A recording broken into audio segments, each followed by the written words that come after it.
E descentrată rău. Da.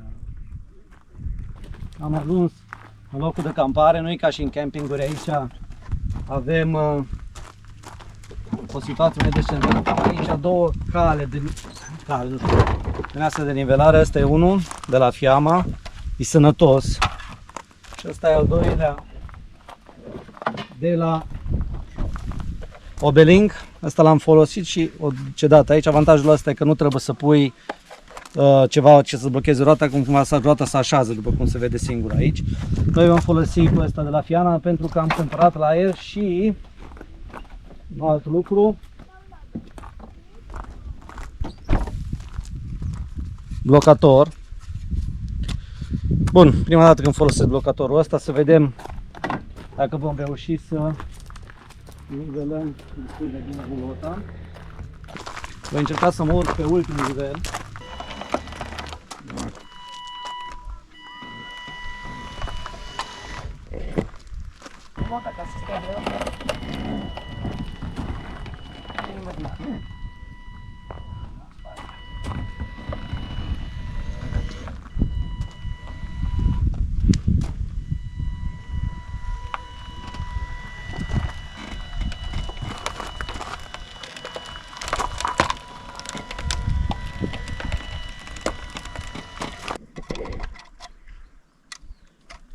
Partea cealaltă. Așa vine. Da, și în partea asta altă are Ce? crăpături din astea.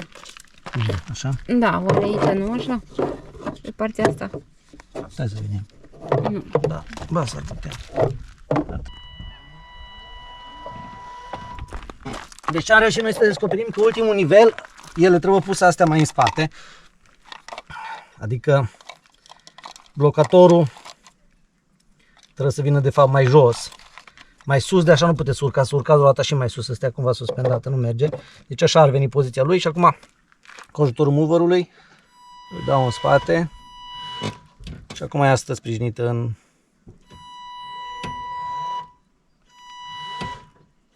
Se și vede cum apasă pe el.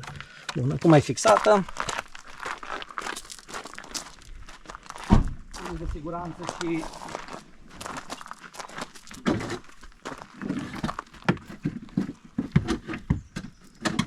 blocajele. Astea două. Să le punem pe cealaltă roată. În față. În spate. Și dacă nu vreți să folosiți Fiamma, eu știu, să dați banii pe ele, uitați-vă. O palancă, cred că de 5 asta, tăiată în unghi. Asta am folosit. Cât am folosit? Cred că 9 ani. 8. Nu chiar așa de mult. Nu? Vreo 5-6 ani așa ceva am folosit. De la prima rulotă o avem. Sunt mai grele. Asta e singura problemă. Sunt mai grele. Folosesc o aplicație pe telefon care o pun într-un loc care știu că este drept. Spre exemplu aici aș putea să o pun.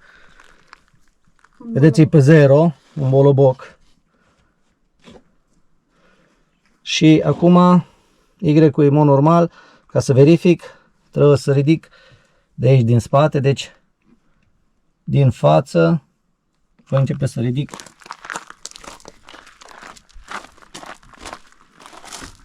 roata pentru a ajunge pe 0. Vrei pe 0.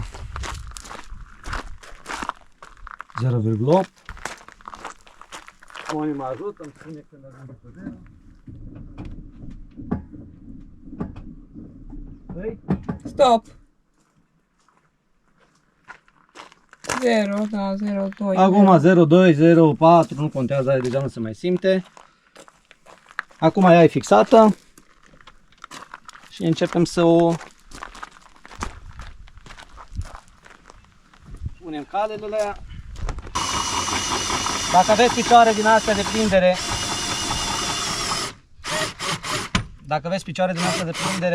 nu, eu zic că nu trebuie să mai puneți lemne sub el, dar încep întotdeauna cu partea în care rulota stă mai sus.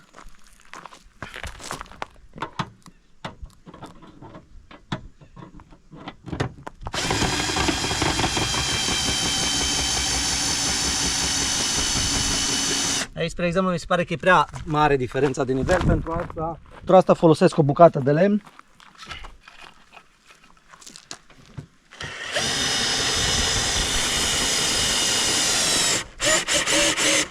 Strângerea ulterioară ar trebui să o faceți în momentul în care ați stat deja în rulot o anumită perioadă de timp. Ce înseamnă asta?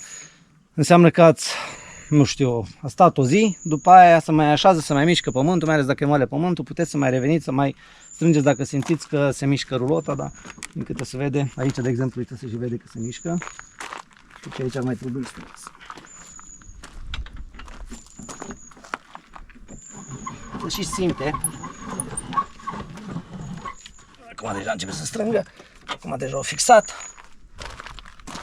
Se simte locul în care nu e așa de bine fixat. Uite și aici. Așa. Deja stă mult mai bine. Dacă tu deci, la fiama, dacă roata e pe ultimul nivel, ăsta trebuie pus pe în ultimul nivel și dacă roata ar fi aici, cred că ar trebui pus pe aici, pe undeva, deci el vine jos, afară.